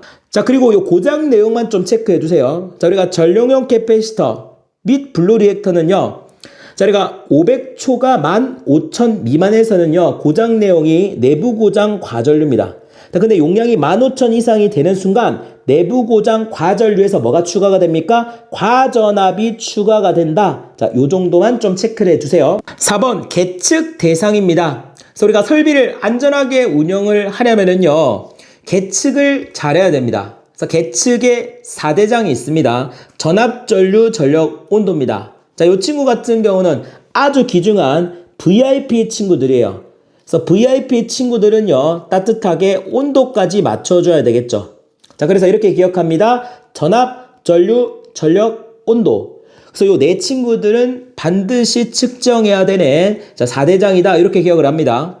그럼 그 외 계측 대상 볼게요. 첫 번째, 특고압용 변압기의 온도. 두 번째, 발전기 고정자의 온도. 세 번째, 주요 변압기의 전압 및 전류 또는 전력. 자, 이 친구들도 계측 대상이 됩니다. 자, 그런데 얘네들 가지고 장난을 많이 칩니다. 그래서 당부로 다 볼게요. 자, 보시면은 고압용 변압기의 온도, 저압용 변압기의 온도라고 되어 있죠. 그러니까 특고압인데 고압용 저압으로 바꿔서 이렇게 나옵니다. 그럼 이거는 이렇게 생각하시면 돼요.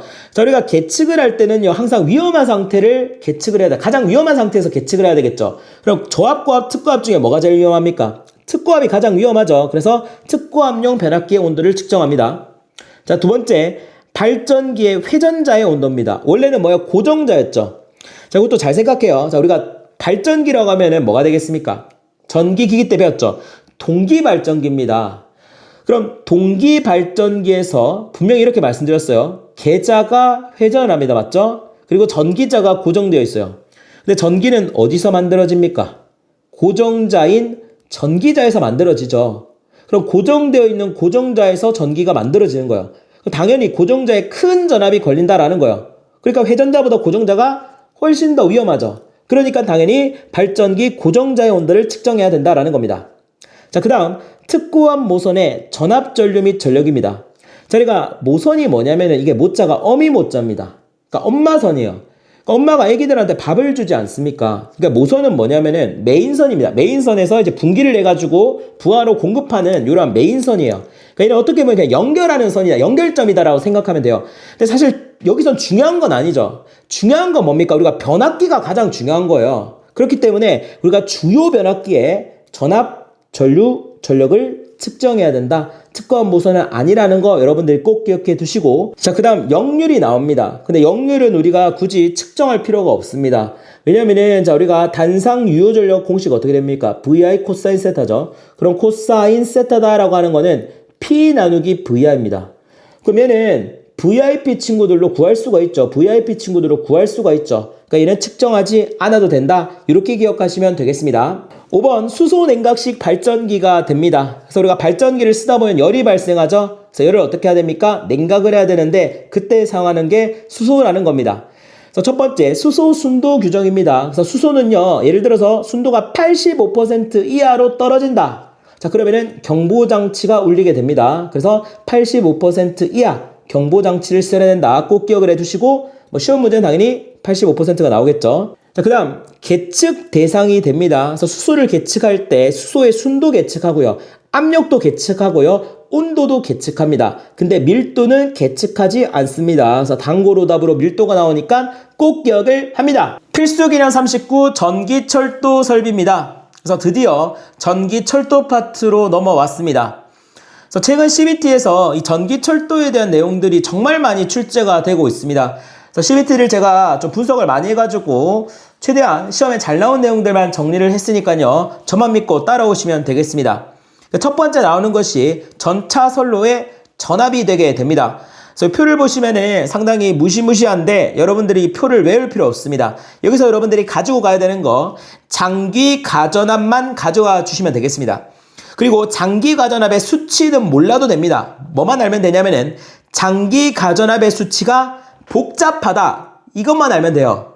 지금 다른 수치를 보면은 전부 다 어떻습니까? 공으로 떨어지죠. 깔끔하다라는 겁니다. 근데 장기 가전압만 어떻습니까? 숫자가 복잡하다. 요것만 기억하면 돼요.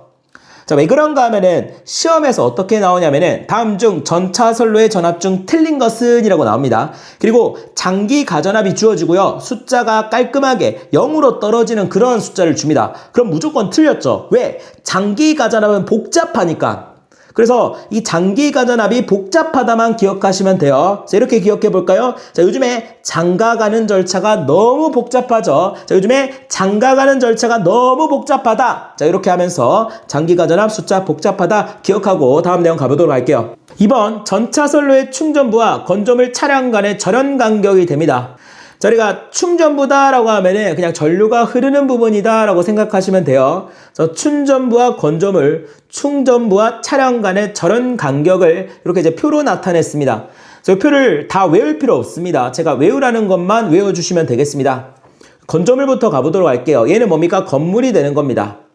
자, 일단 보시면은 직류 공칭 전압 750. 자, 여기다가 곱하기 1을 하면은 1500이죠. 그리고 단상교류 25000입니다. 그래서 이 부분은요, 우리가 건물이든 차량이든 어떻습니까? 동일하다라는 걸 알 수가 있다라는 겁니다. 자, 그리고 동적일 때와 정적일 때가 있죠. 동적일 때는 뭡니까? 전차가 움직일 때, 그러니까 열차가 움직일 때, 정적일 때는 열차가 정지했을 때입니다. 그래서 오형구역, 비오형구역 이렇게 나눠져 있습니다. 그럼 여기서 뭐만 기억하면 되냐면은, 자, 여러분들이 직류 750V잖아요. 그러면은 동적이든 정적이든 오염이든 비오염이든 무조건 뭐가 되는 거예요? 절연 간격 25가 된다라는 겁니다. 자, 차량도 보겠습니다. 자, 차량도 이 부분 동일하고요. 얘도 동적일 때, 정적일 때 이렇게 나눠져 있는데, 자, 이 친구도 직류 750이면은 뭐가 되는 거예요? 동적이든 정적이든 무조건 25가 된다라는 겁니다. 그래서 시험 문제에서 직류 750이다. 그리고 절연 간격을 물어본다. 뒤돌아볼 것도 없이 다른 조건 볼 필요도 없이 무조건 뭐다? 25라는 거 여러분들이 꼭 기억을 합니다. 자, 두 번째로 기억해야 될 수치는요. 자, 요 270, 요게 시험에 잘 나와요. 얘를 좀 기억을 해보도록 하겠습니다. 자, 어떻게 기억을 하냐? 얘는 이제 차량과 충전부의 이격거리죠. 자, 이렇게 가보도록 하겠습니다. 자, 일단 얘는요, 단상교류이고요.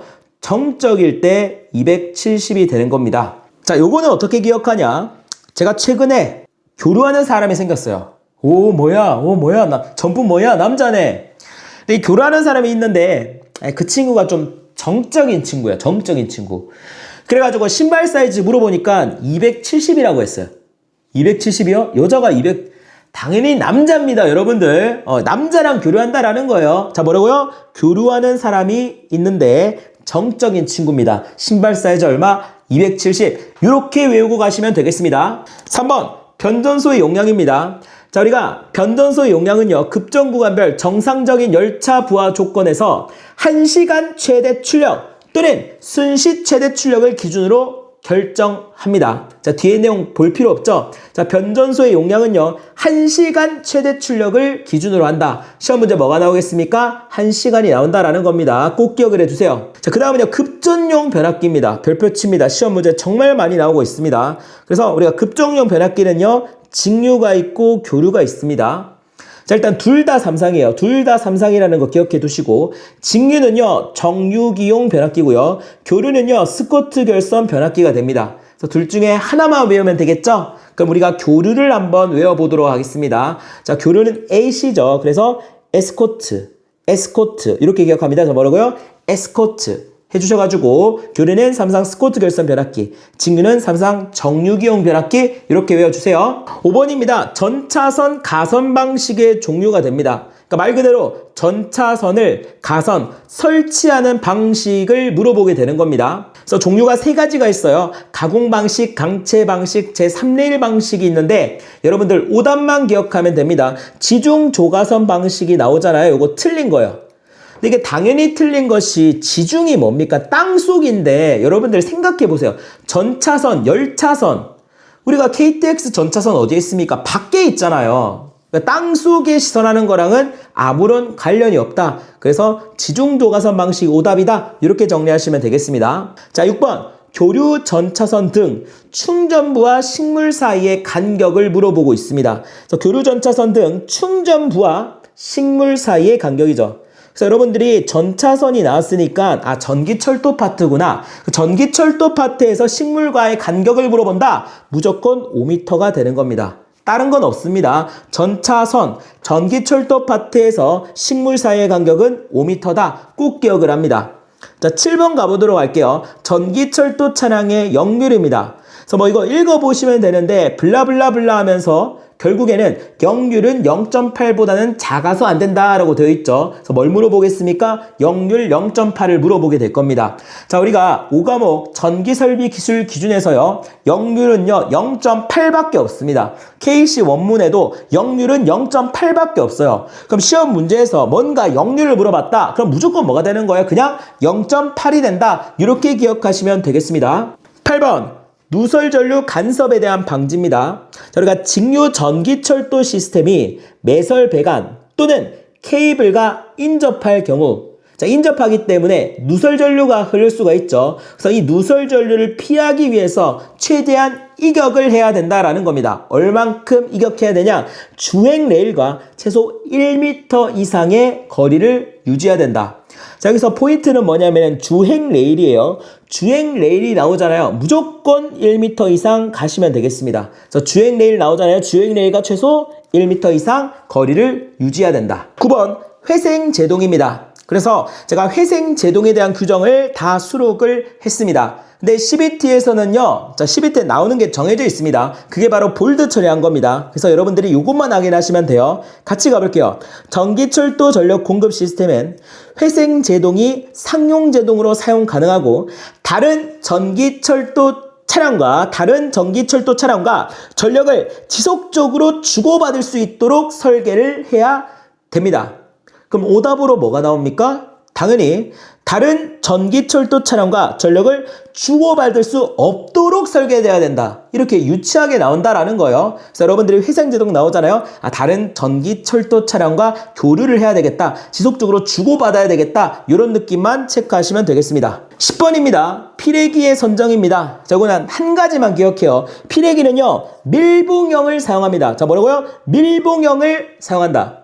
당구로 더블 이렇게 나와요. 피레기는 개방형을 사용한다. 틀렸죠? 개방형 아닙니다. 무조건 밀봉형이라는 거 꼭 기억합니다. 필수 개념 40 분산형 전원입니다. 그래서 드디어 이제 마지막 필수 개념이 되겠네요. 자, 분산형 전원이 뭐냐면은 우리가 분산형 전원이랑 대응되는 것이 집중형 전원입니다. 그러니까 집중형 전원은 뭐냐면은 우리가 화력 발전소, 원자력 발전소 이런 게 집중형 전원입니다. 왜냐면은 걔네들은요, 말 그대로 한 곳에서 집중해서 전기를 만들어내죠. 근데 분산형 전원 같은 경우는 분산해가지고 전기를 만들어내는 겁니다. 그러니까 대표적으로 태양광 발전이 있죠. 우리가 태양광 같은 경우는 그냥 곳곳에 있지 않습니까? 곳곳에 분산해서 전기를 만드는 전원을 우리가 이제 분산형 전원이다라고 부르게 됩니다. 분산형 전원 첫 번째 MPPT라는 개념이 나옵니다. 같이 한번 가볼게요. 얘는 뭐냐면은 태양광 발전이나 풍력 발전 등이 현재 조건에서 가능한 최대 전력을 생산할 수 있도록 인버터 제어를 이용해서 해당 발전원의 전압이나 회전 속도를 조정하는 최대 출력 추정을 뭐라고 합니까? MPPT라고 합니다. 그래서 최대 출력 추정을 영어로 바꾸게 되면은 이게 바로 MPPT가 되는 거예요. 자, 왜냐면은 MPPT는 뭐냐면은 Maximum Power Pointing Tracking이 되는 겁니다. 그러니까 맥시멈 파워가 뭐가 되는 겁니까? 최대 출력이죠. 그러니까 최대 출력의 어떤 지점을 추종을 한다. 트래킹이 따라간다라는 거죠. 추종을 한다라는 겁니다. 그래서 시험 문제에서 최대 출력 추정이 보이잖아요. 그럼 뭐를 찍어주시면 된다? MPPT를 찍어주시면 되겠습니다. 2번 보겠습니다.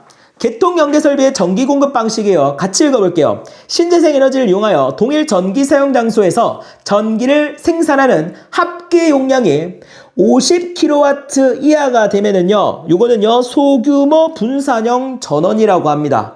그래서 사실 다른 내용 다 필요 없습니다. 50kW 이하다 라고 하면은 소규모 분산형 전원입니다. 그래서 뭘 기억한다? 50kW 요거를 꼭 기억을 합니다. 3번 2차 전지의 시설입니다. 저것도 최근에 많이 등장을 하고 있습니다. 저희도 두 케이스로 나눠요. 첫 번째 전용 건물에 시설하는 경우, 두 번째 전용 건물 이외 장소에 시설하는 경우입니다.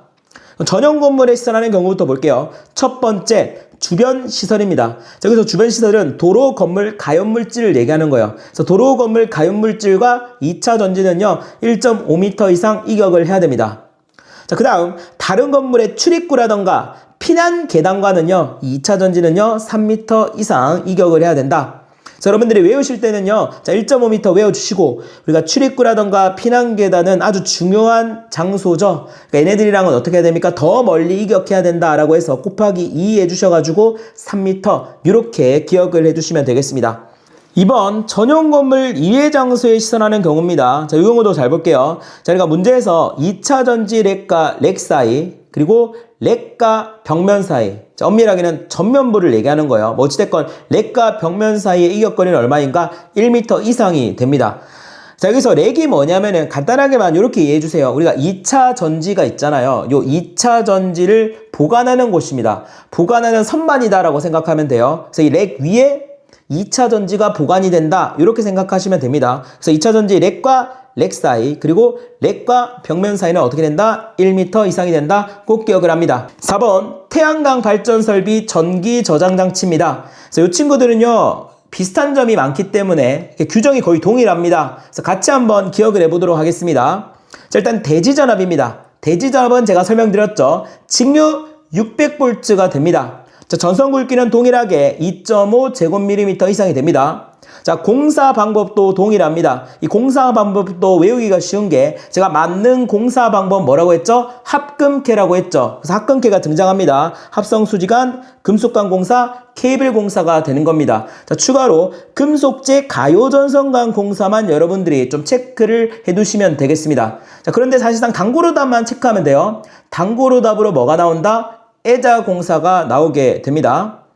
자, 그다음 계측 대상 볼게요. 이 계측 대상도요, 앞에서 뭐 배웠습니까? VIP 친구들 배웠죠? 그것만 떠올리시면 됩니다. 전압, 전류, 전압, 전력. 자, 이 친구도 전압, 전류, 전력, 전압, 전류, 전력. 그래서 VIP만 찾으시면은 끝이 나게 되는 겁니다. 5번, 풍력 터빈의 필해 설비입니다. 그래서 내용 보시면은 수레부를 풍력 터빈 선단 부분 및 가장자리 부분에 배치한다라고 되어 있습니다. 수레부가 뭡니까?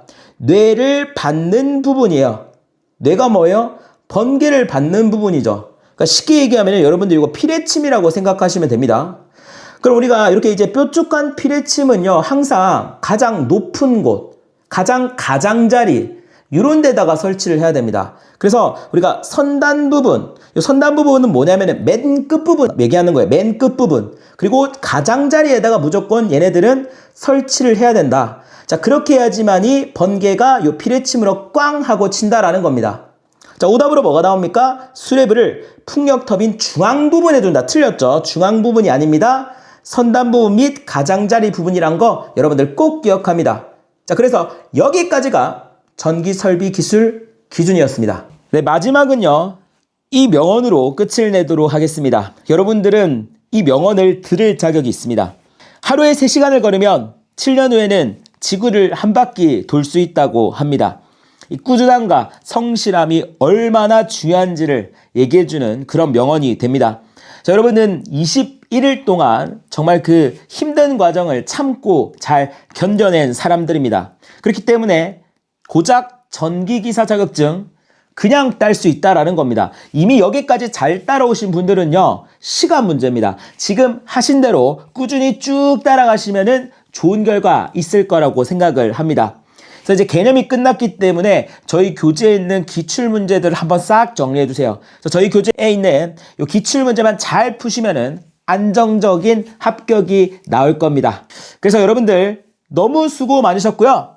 자, 여기까지 하이에듀 남민수였습니다. 감사합니다.